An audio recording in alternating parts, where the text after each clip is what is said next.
We are recording. I'm Asia Betancourt-McCarthy, and I'm the Communications Coordinator for ACRL-Oregon. And before we get started, I'd like to thank the rest of our webinar planning team for their help getting this together. So that's Sarah Rowland, Catherine Donaldson, Candace Brownham, and Meredith Farkas. I'd also like to thank our OLA Association Manager, Shirley Roberts, for her invaluable support. This session is being recorded, and after the recording is processed, you'll receive an email with the link to the session and also a session evaluation form. We'd really appreciate it if you filled out the evaluation, as this is a pilot effort, and the more information that we get from you all, the better. Today's webinar is titled Geek Out, Don't Freak Out, How to Chill Out and Learn to Love Assessment, which I think is a topic that is top of mind for librarians of all kinds at a variety of different types of institutions. Our presenters are Colleen Sanders, who is a reference and instruction librarian at Clackamas Community College, and Meredith Farkas, who is a faculty librarian at Portland Community College and our ACRL-Oregon president. They're both going to present and then take questions at the end of the hour. But if you want to add questions to the chat throughout the presentation, I will be moderating them and we'll make sure that they won't get lost. And we'll bring them up when we get to the Q&A portion. So thank you, Colleen and Meredith, and take it away. Awesome, thank you. I'm just gonna screen so we can see the slides. And no, wait, is not what I wanted to do. Sorry, just a sec. Okay, and for some reason I can't see it. There it is. Okay, present. Hopefully everyone can see the slides. Can you see them, Colleen? Okay, great, awesome. All right, so this is Geek Out, Don't Freak Out, how to, and my stuff is right. Okay, how to chill out and learn to love assessment. Great. All right, and I'm Meredith Farkas. I'm a librarian at Portland Community College, and I am also our library SAC chair, which means that I kind of lead curriculum work and instructional assessment. I'm Colleen Sanders, part-time reference librarian here at Clackamas Community College. I'm also the vice chair of the Oregon Library Association Library Instruction Roundtable. So the plan today, we're going to start out by sharing our experiences, the two of us across 3 different institutions in terms of our assessment efforts. We will be looking to identify some common barriers that we see both in our work and in others' work, and then share out and ask the participants what your experience is with assessment. So as you can see, it's a pretty heavy emphasis on experience because we are approaching this not necessarily as experts, but practitioners who are learning as we go. Assessment, I think, can be inherently valuable, so we're hoping to make it more accessible and not seen as intimidating or even, I would say, worst case scenario, punitive. The outcomes that we hope for y'all as participants would be to have some new ideas about how assessment might be implemented or improved at your institutions, a renewed curiosity about what it is you may want to learn about your practices, and a better mindset towards the whole endeavor.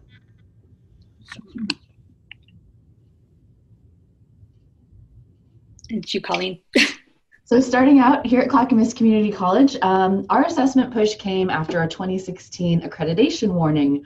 And I know that a top-down assessment mandate doesn't necessarily seem like the ideal way to start and might not always be the best outcome for others, but our college actually backed that push up with resources, and our library really ran with it and embraced the idea of assessment.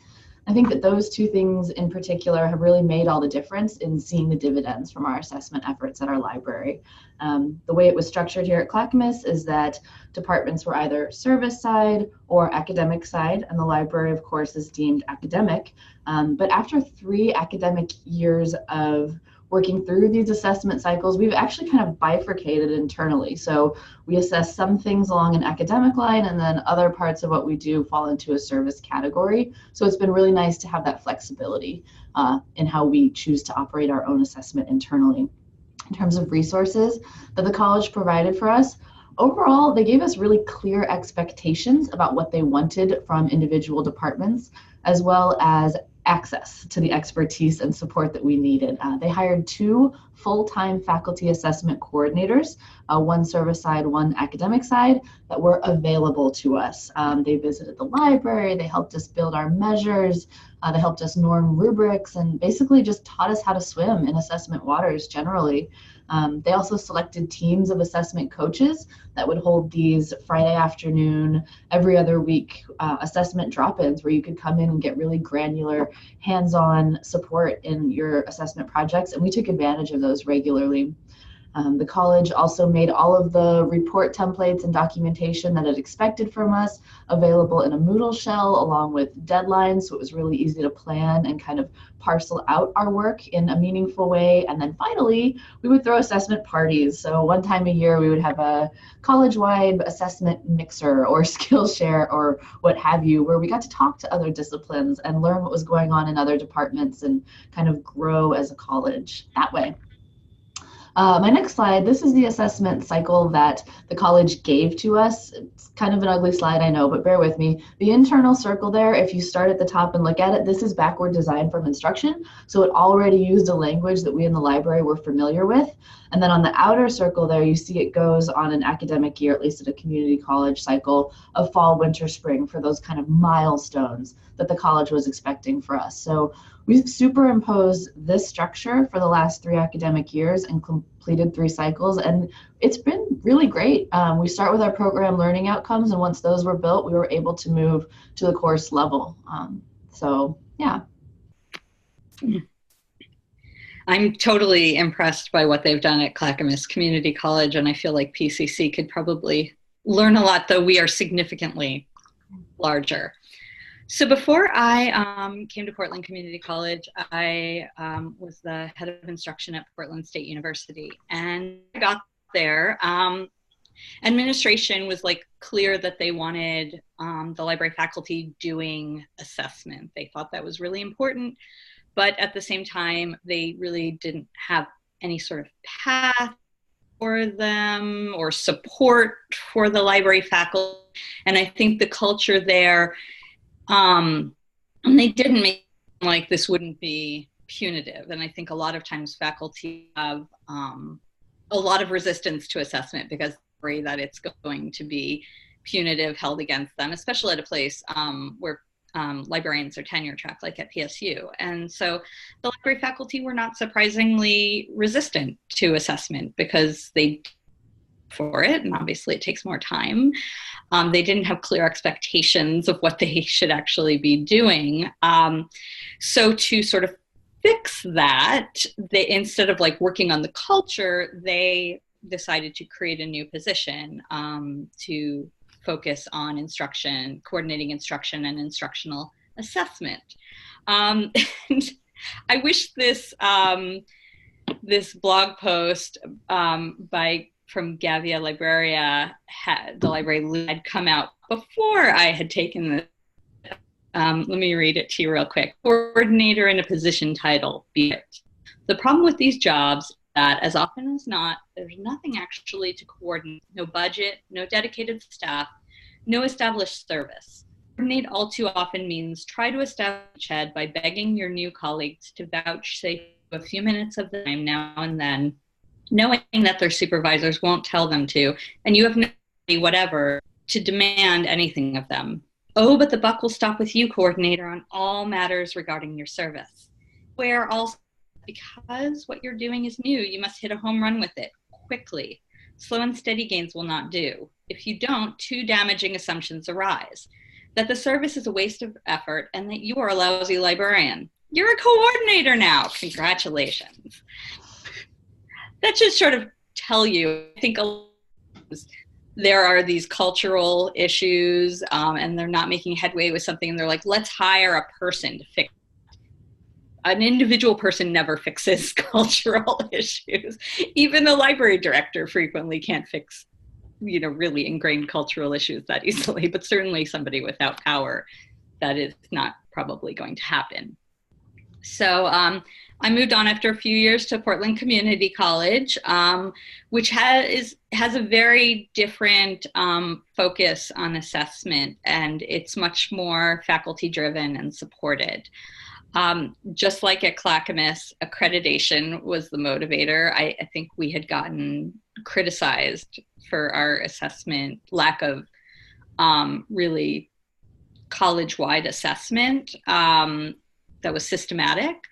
So instead of, making a lot of edicts from above, the college created a learning assessment council made up of faculty who ended up sort of driving the bus on this. And they provided expertise. They did a lot of learning to begin with. They provided useful structures for us.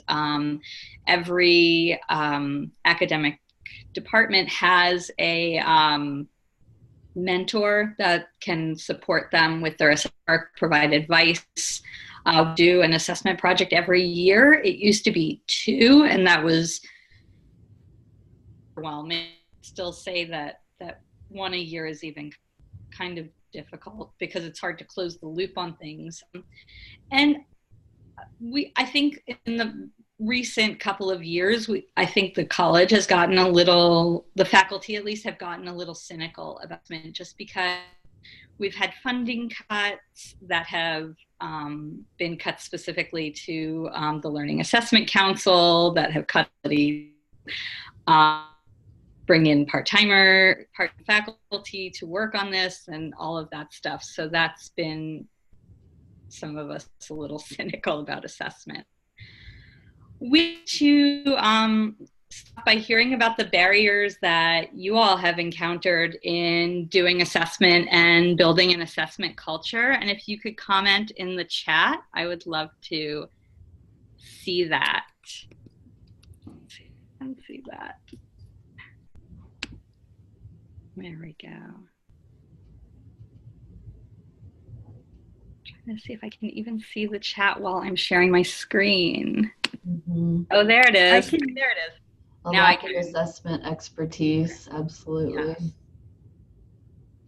Yeah, lack of assessment expertise is a big one. Any other? Oh, lack of, yeah. Mm-hmm. People not seeing their role. It's not my job. Mm-hmm. Yeah, it's not like things like, everyone in public services thinks, oh, I have to staff the reference desk. That's just a thing that we do. Mm-hmm. And I feel like building a culture of assessment is getting to that place where like it is a thing that we do, that of course we're going to do this because it's just like staffing the reference or teaching class. It's just what you do. But getting over that hill is difficult. Yeah, having the time to dedicate sufficient time to doing assessment, both creating assessment plan and implementing. Yeah, so the idea that it's something extra or something added or another thing was definitely our experience at the get-go. I definitely heard about that more in other departments. For us, we had been operating without assessment for, I think, a long time. I was hired at the time of the accreditation ding, so I can't necessarily speak to the past so much, but we had nothing.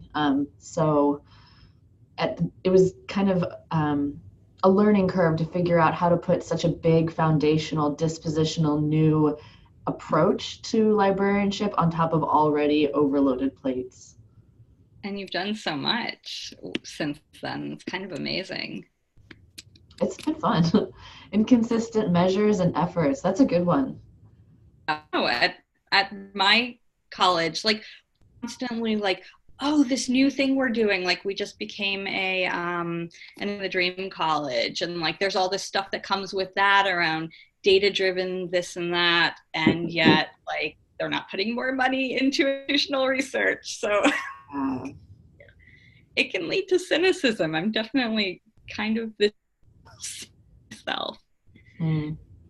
So here are some barriers that we encountered, and these may be familiar to you. Think, towns sort of stuff that creates anxiety for faculty. I heard lack of expertise that goes hand in hand with perfectionism. With the perfectionism piece, though, I was kind of thinking about it, and my library staff definitely suffers from perfectionism. It's an affliction, but you would also think that perfectionists would really love assessment, because assessment is the tool by which you improve everything else. So I wonder if there's a way to kind of reframe that tendency. Totally, totally. I think that's a good way of it, definitely. Yeah, seen as one person's job, I think that's very frequent. Like, you have an assessment coordinator and, oh, well, I don't have to worry about them because somebody else is handling it. Definitely fear of judgment. I had someone say to me once, well, you might find out that what you're doing is working and that it's a failure. And I'm like, yeah, but I'd rather know that than keep doing it. Well, sure, but I mean, that to me speaks to the culture you're in. If you're in a workplace culture that is maybe punitive or competitive or toxic in whatever way, you're not in like a supportive growth mindset type place, I could see that fear of judgment being a real barrier. Oh, totally. Yeah. Totally. It's a thing. I mean, being tenure track and maybe getting bad reviews on your teaching or something from students, I can imagine that being very anxiety producing. Absolutely. Right. So again, we aren't experts. Assessment really is a practice, and kind of in the same way that we're teaching our students, research is a process. It's iterative, it's cyclical. That's been my approach to assessment. I'm constantly amazed. We get so much insight just from our smallest bits of assessment and the conversations that spiral outwards from there. And it's not even always necessarily the tools and measures that we develop themselves, but just that whole process of developing them. And even when we find weaknesses, or maybe especially, we find that that's kind of our zone of proximal development. That's where we really feel ourselves growing as a library, which has everything to do with mindset. For us, it's curiosity over perfectionism. And again, that is always a struggle. But if we are, as we say we are, committed to a growth mindset, committed to being a learning institution, committed to constant improvement in all aspects of our own selves and our libraries, then we have to really be ready to embrace change and how things have been done. So I found this quote back when I was at PSU and struggling, like, how do you build a culture of assessment? And I found this really interesting because it brilliantly laid out the complexity of building a culture of assessment. So much around this structures and thinking, and that it's much more than just doing a thing. It really change in our mindset, as well as all those leadership and support structures from above. So between 2000 and 2015, I was involved in a study with Angela from the University of Illinois and Amy Harris from UNC Greensboro. Surveyed 30% of community colleges and over 40% of four-year and above institutions about what facilitating assessment in libraries. And we found that libraries who reported that assessment was a priority of administration, that the administration actually uses data in decision-making, right? And that administration supports staff and assessment work. Of people who said yes to all of those things, 88% were having a assessment. So I think without that strong leadership and really committed leadership, it can be really difficult to build an assessment culture. And as somebody who needs instruction, who doesn't have that ability to make any of those parts go, it can feel really disempowering. But there are a lot of ways that we can lead PR, can make assessment happen, help push forward a culture of assessment and build an assessment practice in our little corner world. Can I interrupt you real fast, Meredith? I think some folks are having some problems with your audio. I don't know if it's sort of cutting in and out. I don't know if that's something that you can click on your end. I've got a head. I wonder if I can see.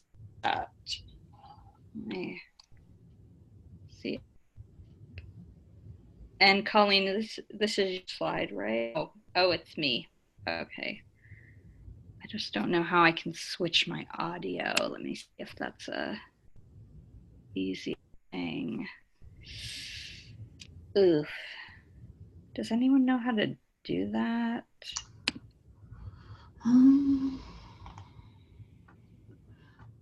I may have to. I think so. Next to the mute button at the bottom left, there's an upward arrow, and I see audio. Oh, yes. Okay, that cool. Might be the place. Can you all hear me now? Yes. Okay, cool. Awesome. All right, so I've got the on now. Sorry, folks. Okay, so at PS, I feel part of the reason we couldn't move forward was that we were very perfectionistic about how we wanted to do assessment. Like if we were going to do it, we were going to do it really right and well. And I think you can just sort of get paralyzed by the idea of having a perfect assessment. You know, a lot of libraries, they want to isolate the contribution of like the librarian to student learning. Like when there are so many factors that lead to students becoming information literate. So to sort of let the idea that we're going to create this perfect assessment, I think can help alleviate some of those barriers to getting started. I agree. And I love that point that there's this pressure to like provide proof of what the library contributes to student learning. And in my experience, that perfectionism kind of lent itself to an overemphasis on numbers and wanting that safety and surety of quantitative data. But we spent a lot of time with our assessment coaches just realizing, yeah, sure, we can collect stats and numbers all day, but unless we knew what we wanted to learn and we knew how to translate that data, it would be wasted on us because, of course, this is not research. This is kind of one of my biggest takeaways from assessment overall. Yes, we use some of our research expertise in setting up valid measures of learning or whatever it is you've set out to assess, but assessment in and of itself is inquiry. It is practical and applied. It is aiming for outcomes. And while, of course, practice and theory shouldn't necessarily be separated, I think in our expectations, there often is that kind of dividing line. So with us, so long as our measures would be reliable and repeatable and ultimately reasonable, we felt like that was positive. That was solid assessment. And a lot of that, yeah, we can go to the next slide. Was embracing the process instead of worrying too much about the product and what it would lead to. Oh, yeah, we'll go back to the okay. Kid Here? Running merrily in the field. Great. At one point, so just to speak a little bit about process, at one point we got halfway through an entire annual assessment cycle and realized that our measurement wasn't giving us the data we needed to answer our original question. But we didn't panic and we didn't see it as a failure and we didn't jump ship. We just course corrected midway, and it didn't invalidate what we ultimately found from the results. So we can go to the next one. So I have a couple like ugly screenshot slides because I just wanted to show you a window into our more granular process. So PLO's program learning outcomes, those are the overarching goals in our curriculum map at Clackamas Community College Library. So at first, September 2016, we kind of swung far to the left. We had no PLOs, we had no assessment. I don't know, honestly, looking back, I don't know what we were doing. But then by December 16, when we got that accreditation ding, we swung far to the right and kind of overcompensated and came up with this monstrosity of a curriculum map matrix, which I'll show you in the next slide, and had 8 PLOs. And then within the coming year, we did a little bit of assessment, we road tested it, and we realized this is completely unmanageable. And we found a happy medium of 2. And this next slide, which is just hideous, this is our original 8 PLO curriculum map matrix. So you see across the column headings, those are our 8 program learning outcomes, and the courses on the row headings, courses being everything that the library does. And if you look at this, not only is it incredibly overwhelming, you see that yellow square in the middle, that is 1 academic year's worth of work. So in order to complete everything that we set out to complete with this framework, we'd all be retired by the time we were done. But not only that, this is an inventory mindset. This is a list. This is an index. This is a catalog. This isn't aspirational. There isn't anything intentional here. It doesn't have any heart, so to speak. So our next revision, if you go to the next slide, we winnowed it down. We made it more manageable. Yeah, so scaled, certainly smaller, but still the same idea. It's this kind of descriptive mindset. And we used this again for a couple more months and realized we wouldn't get anywhere with it. And we finally had this one meeting with our assessment coordinators and came up with what we now use as our program learning matrix. So there's two major categories for the academic assessment, and that's the belonging mindset, okay, and information literacy. Big, broad, vague, right? And then you can see for our courses, we've kind of clustered everything that we do into major headings so that this thing kind of fits in a manageable academic year framework. And again, when I said at the very beginning that we split internally into part academic side and part service side, that third program learning outcome, access services, is our service side assessment. This is what we've been working with, and this has been really successful. At first, we were really off put by the kind of broadness of these program learning outcomes, but as we moved into the course level, and Meredith, you can go to the next slide, and by course level, I mean the aspect of the library that we would focus on for an academic year assessment cycle. Year 1, faculty database awareness. Year 2, library instruction for first year experience. And now in year 3, Library 101, our 1-credit information literacy course.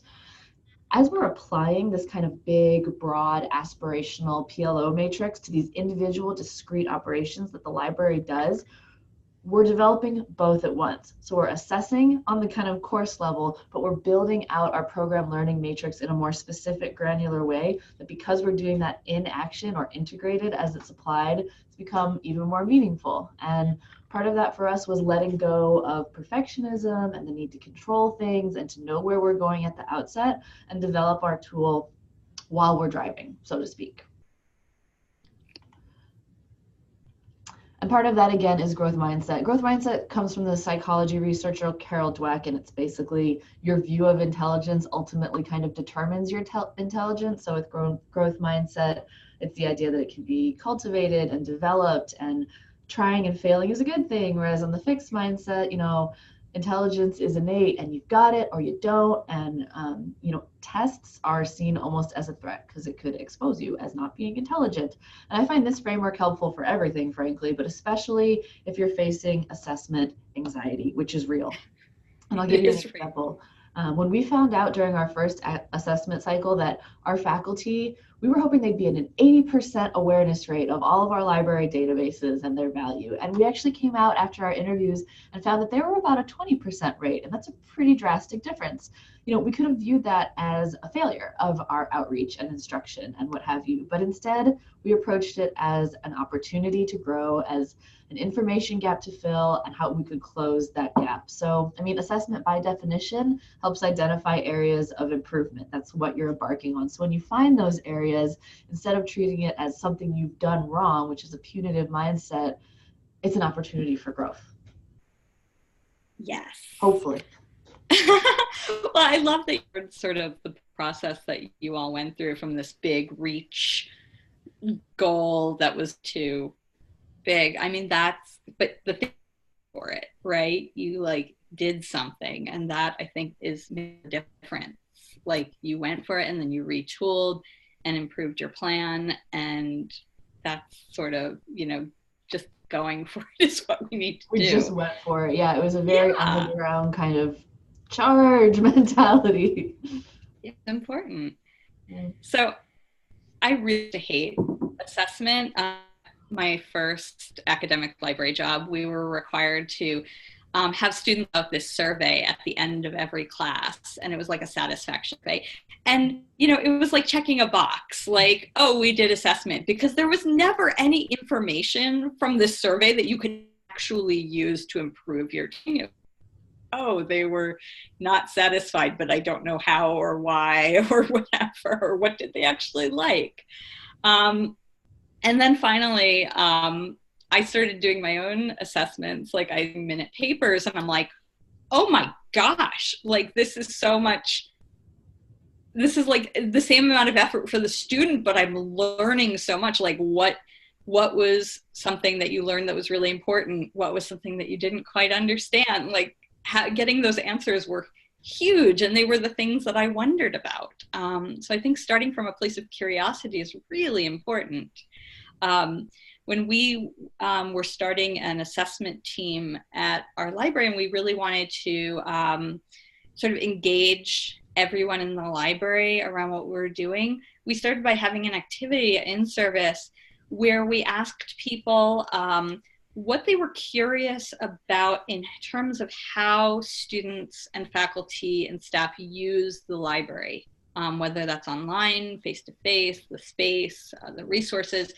And we got all of these interesting questions, and some of them you could never assess. But others like really gave us a section of what we could do possibly in the future. So, and it was, you know, curiosity based. So that's really awesome. I'm stealing that. I'm writing it down.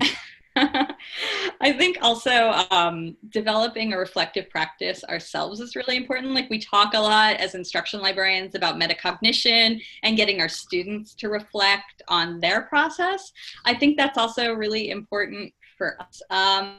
When I teach a class, I think I'm going to remember how it went and what I want to do differently next time, but I never do unless I write it down. So I've started writing down like just a few, you know, like I just have a few guiding questions, like what worked really well? What did students really respond to? What are you not sure went well? What sort of failed? What do you want to do differently? You know, what did students seem confused by? And it really helps me to sort of, when something doesn't go well, it sort of helps me to externalize that and focus on like, what can I do differently next time instead of beating myself up for doing it. One of those people who does, you know, and like, I don't know, I think the more you reflect on your own teaching, the more you spark your curiosity, because you'll realize there are things you don't know about what students are experiencing in the classroom, and you'll want to find out, and you'll design better assessments. So there are so many things I kind of wish I had known about assessment work before I jumped in, but I think often you have to make the mistakes, like the things Colleen talking about. You make the mistakes, you learn from them, and you get better at it. And I think it helps to realize that we're all doing and learning from what we did. None of us have all the answers.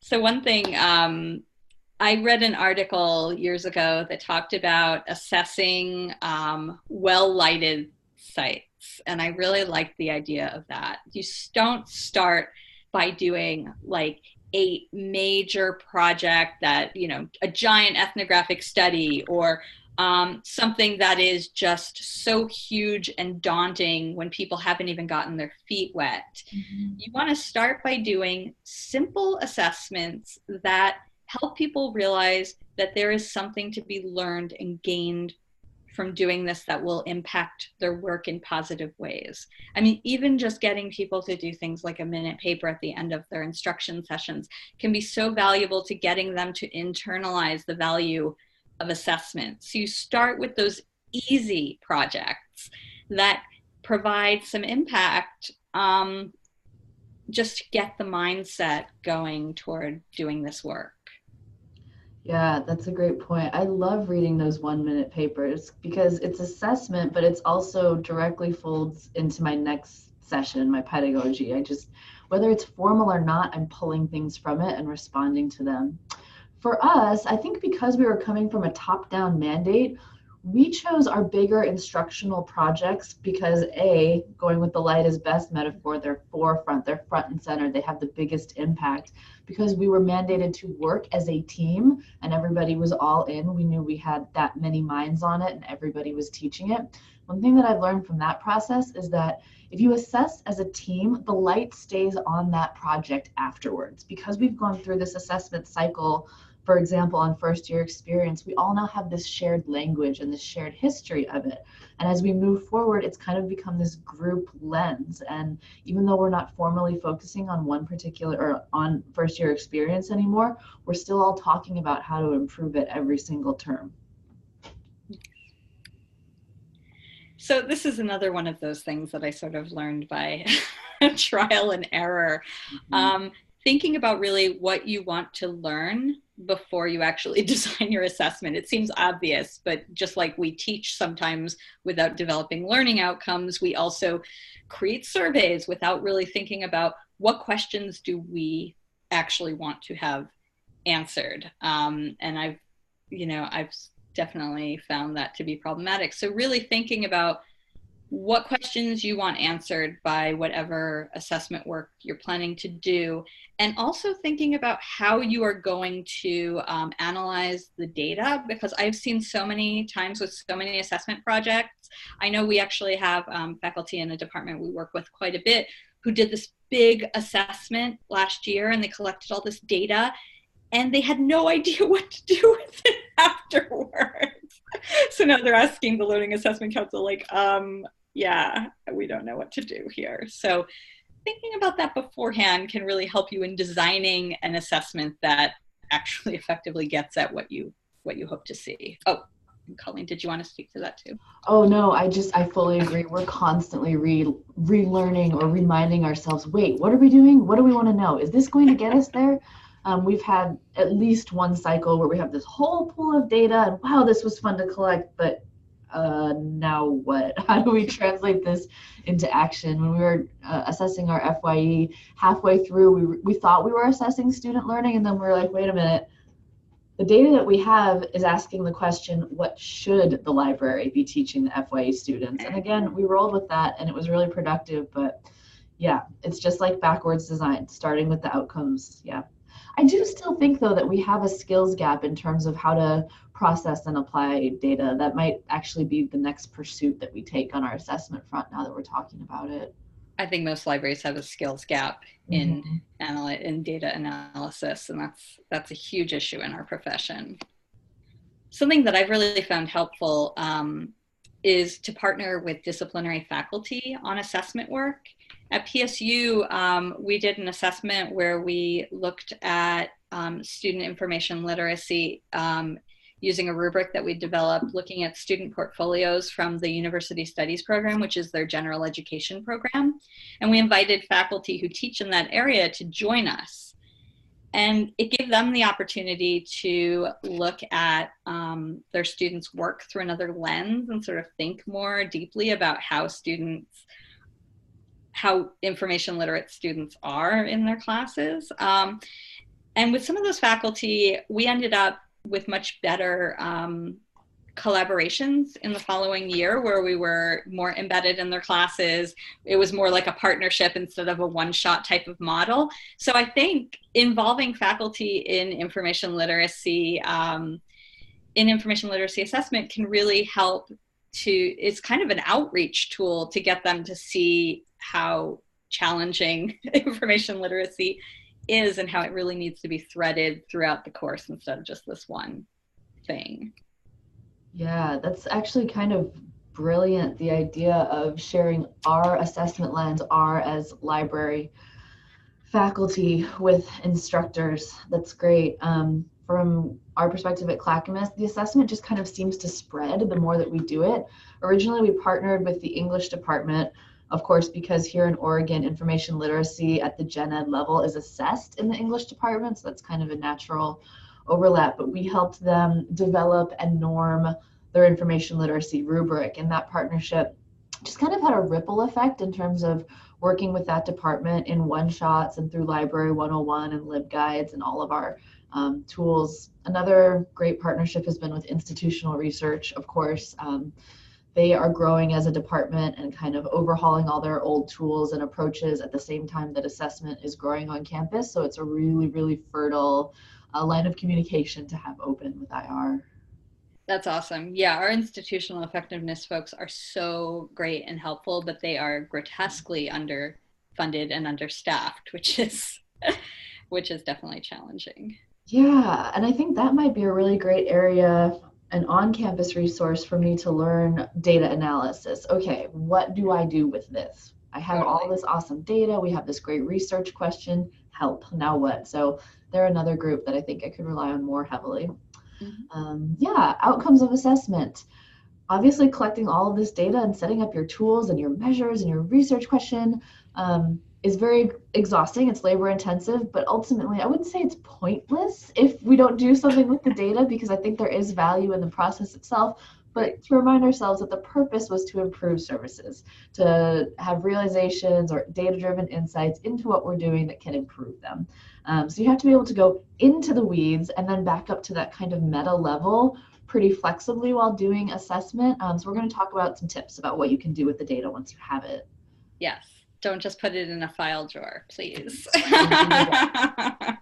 And a lot of people do. I mean, that is not an unusual thing. But if you're not learning from and making changes based upon the assessment results, yes, you can learn from the process, but like really that is where the rubber meets the road and where you really see the true value of doing assessment. And at PCC, we've been challenged because of this yearly cycle. Like we start in fall, we usually do data collection in winter, we do data analysis in spring, and by the end of spring, we have to be planning again for fall.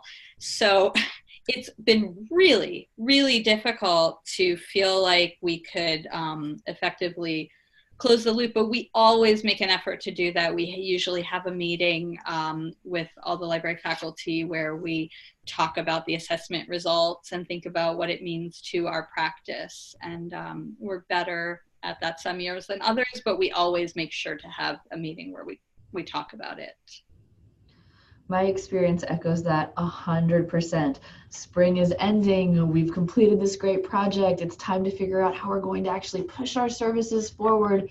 And then, oh my gosh, administration wants to know what next year's thing is. So you're doing two things at once. It's like leaving one room and entering another. But for closing the loop, I mean, that's so exciting. That's when we get back into our services and make changes and change assignments and change pedagogy and really showcase the effects of our work. I wanted to share a really great quote on this that I love from an Upcraft article that is in the references for our slides. And it is, the cold reality is that decisions will be made, policies developed, and practices implemented regardless of the availability of assessment results. So you have all this data, you have these results, let's use them.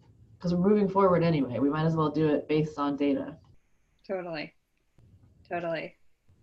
So, oh yeah, I'm gonna skip this slide just in the interest of time because I think we kind of covered that. I think often, we do these small assessments and we don't think they're going to yield really big insights, but sometimes the tiny things we do can be really valuable. Like I did a project at PSU where I just put whiteboards with questions on them all around the library and asked what do you love about the library? What's something you wish could change? And one of the big things that came out of that was that there were a lot of complaints about how we have been making all these efforts to renovate and make really nice the collaborative spaces in the library, but the quiet spaces were, one, getting smaller, and two, were like the places still with uncomfortable furniture and no computers. And that's what came up when we did a word cloud of all the comments. Like quiet was the huge thing that came up. So you can learn so much from just a very, very simple assessment.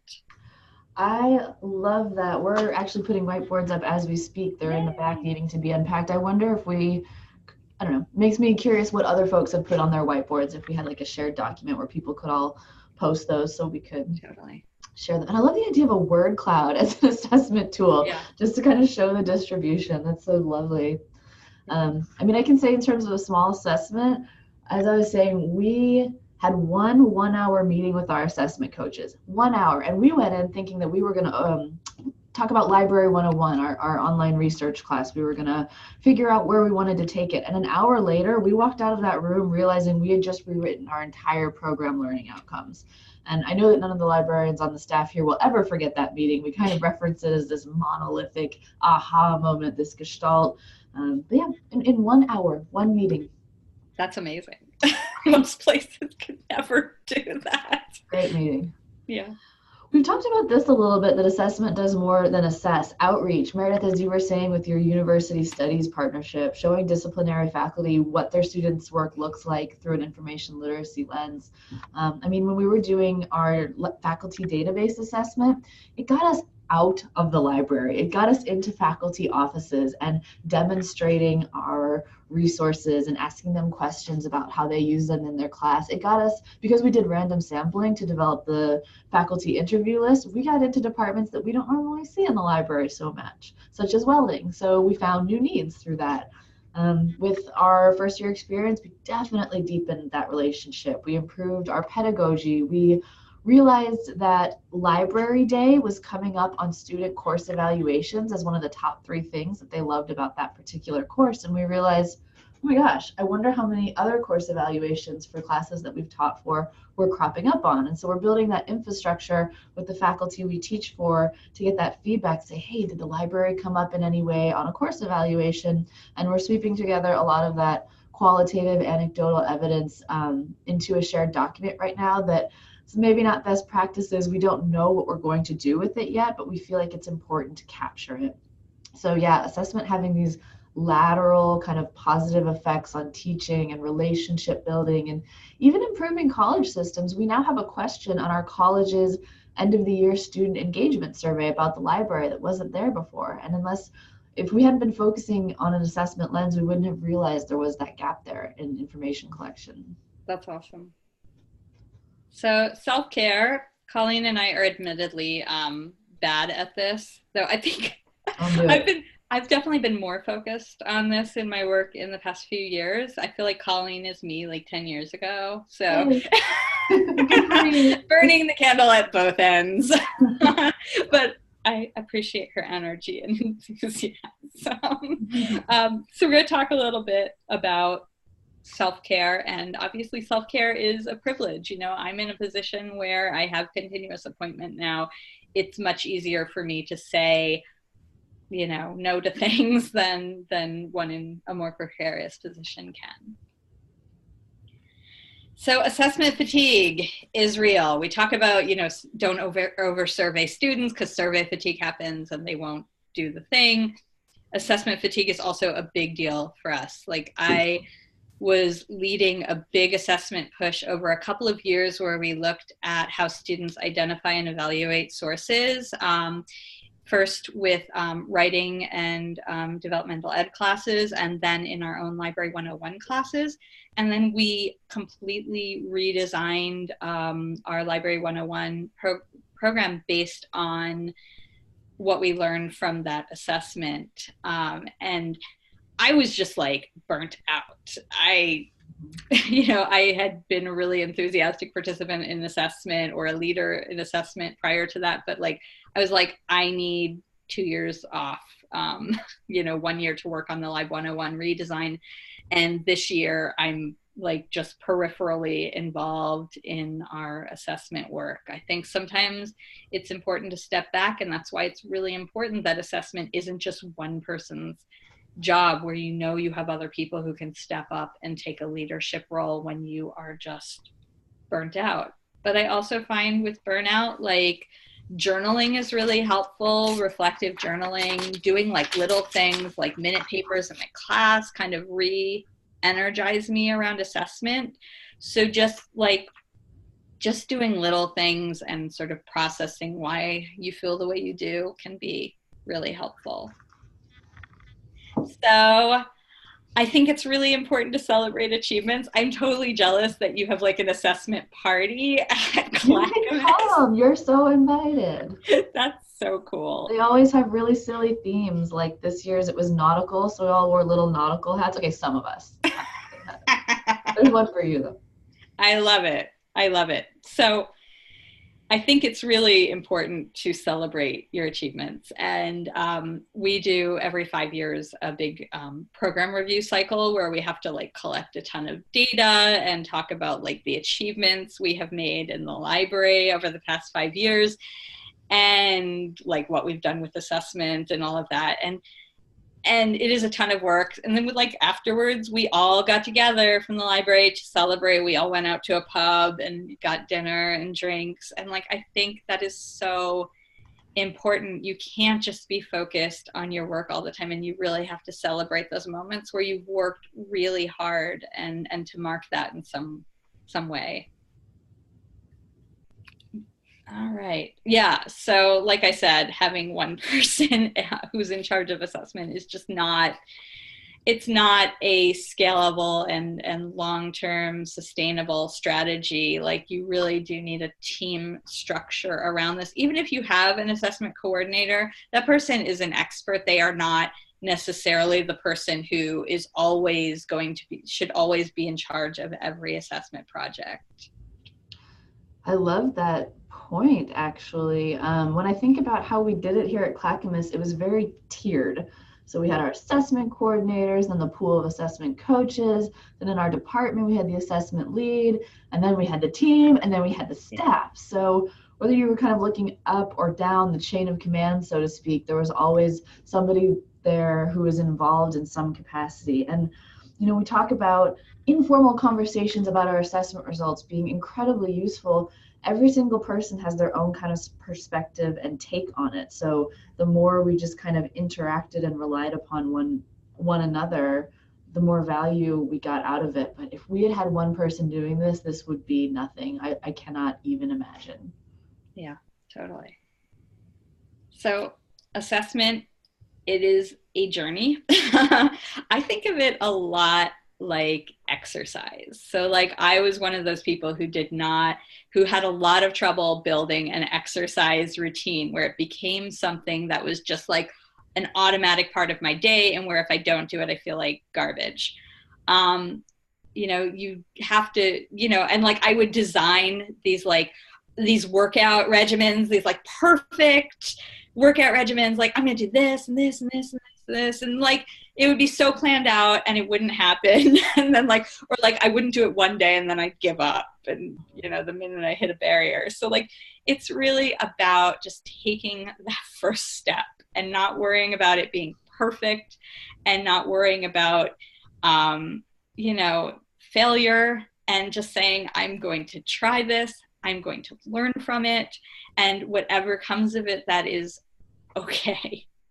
As long as you are doing something, as long as you take that first step, that is what really matters. Yeah, that makes me curious about some of our attendees, and to know whether they're at institutions that have these formal assessment mandates or programs, or if folks are just interested in it in and of themselves, chipping away at it on their own. Like I think about Clackamas, and once our accreditation warning goes away, what will remain? Will we carry the torch? Will some departments fall off? What will that look like when we're not required to do it? Yeah, it's a good question. Mm-hmm. So I'm gonna put a pin in this and give this to you as homework. So in the interest of time, because we only have a few more minutes and I definitely want to take questions and comments.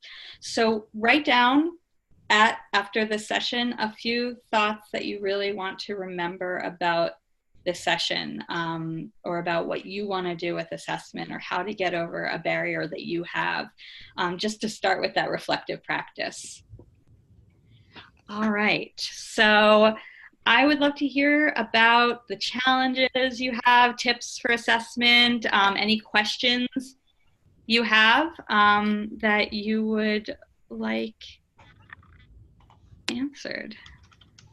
Okay, thank you so much. I would say for folks on the call, you can type questions into the chat, or turn on your mic and just ask them. We do have one question that came in during the presentation. Candace was wondering if either of you apply external data to internal assessment, and the example was iPads, and if institutions were using the data. Yeah, we're, oh, did you have something, Colleen? Go ahead. Okay. At PSU, we definitely looked more at external data than we do at PACC, but we definitely look at like external to the library data, like student completion rates in certain classes. It helps us to target classes we want to work with. It helps us to, like this year, we're trying to buy textbooks for reserve for classes that are high enrollment, but also high failure rate. Because I think a big part of that is that many students don't buy their expensive textbooks. So we want to help with that. So yeah, we look at external to the library data, but not so much to the college. Yep, I would echo that completely. We choose what programs we want to assess each year based on which we think will impact what the college needs based on its own data. So looking at library database usage, we're looking at films on demand and whether or not we wanted to continue licensing that through the state. First year experience, of course, we're an institution who's coming up on guided pathways on implementing that framework, and FYE is a big piece of that. So we were definitely tied to institutional strategic priorities and goals and completion data, but I agree that bringing in external data like iPads would be an excellent next step, and that's really big. So I think that's probably why we haven't approached it yet, but to take our own advice from this presentation would be a really interesting new angle. Totally. I find those NESI and SESI surveys to be really enlightening to what the student experience is like. Though the data, I mean, I don't know, where I have worked, the completion rate of those surveys by students is always so small. I'm like, oh, is this really telling the whole story? Yeah. Yes. Awesome. I think we might have time for one or two more questions. And again, you can just ask them or type them in the chat.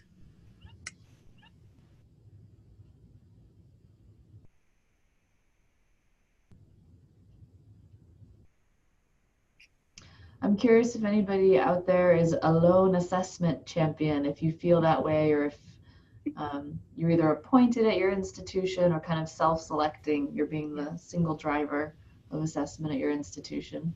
It is so hard to be in that place. I mean, having been like a lone assessment champion, it is so difficult to make headway if everyone else is not supportive of moving forward. You know, all you can do is sort of model the value of assessment over and over again in your own work. Sure, but if you're trying to assess the library as a whole, one person's contribution and experiences, again, isn't a representative sample. I'd say, right. Yeah, that's really hard. Right. No, I think when you're a lone person doing this work and trying to get your colleagues interested, I mean, the best thing you can do is sort of model assessment practice and do projects and show them, you know, invite them to do rubric assessment and stuff like that. I know that's the kind of stuff I did at PSU to, you know, hopefully get people engaged. Yeah, Steve is saying in a staff of 2 librarians, you kind of are the de facto lone assessment champion. That's true. Yeah. I mean, here at Clackamas, we have 2 full-timers and 3 part-timers currently. Supposed to have 3 full-timers, so definitely bigger than that, but it's still pretty small ship. Yeah, and even within big institutions, it's usually just a couple of people who are really, you know, who really geek out on assessment. I mean, there are people who cycle in and out of our assessment work, but like there are 3 of us who are like clear assessment geeks, and we're always just, at least one of us is probably going to be leading the charge on assessment every year. I could see it being harder actually to build the culture at a huge place like PSU. You know, your staff is so dispersed and widespread, you don't interact so much, and of course there's faculty with their own agenda. Yeah, well, and being tenure line, I think people are very focused on their research agenda, and you know, it's just another thing. And if it doesn't count towards any reward systems, like if doing assessment doesn't count towards tenure or something, what do you do? Oh, Samantha's saying at a tiny library in Northwest Washington, campus just got seriously dinged on assessment. library and librarianship in general has been held up as a model. That's cool. That's an opportunity, I think. Oh yeah. Faculty partners to help folks out. Yeah, be the experts in assessment. I mean, that's always like the dream for librarians, to lead the way on like instructional assessment or innovative pedagogy. Like when we're seen as experts, I think it's easier to become partners in a lot of other places with faculty. That's great. Yeah, absolutely. And right now, for folks who are moving over to guided pathways like we are, it's such an opportunity because faculty ideally should be talking about outcomes and where they overlap and where equity manifests and you know where information literacy is mapping throughout a student's path. So here at Clackamas, I'm trying to push us that way to have librarians at the table to talk about outcomes as well, we I'm glad you're at curriculum. I'm glad you're at the table. That's really important. Like the kids' table. Yeah. Sorry. Okay, well, thank you so much. We're at 11 o'clock.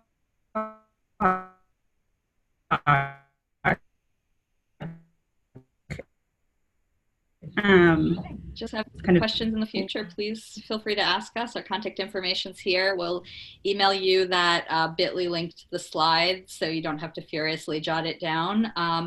But also just, yeah, please do take the time to sort of reflect on this session and on your own context and think about what you might want to do, you know, just baby steps forward.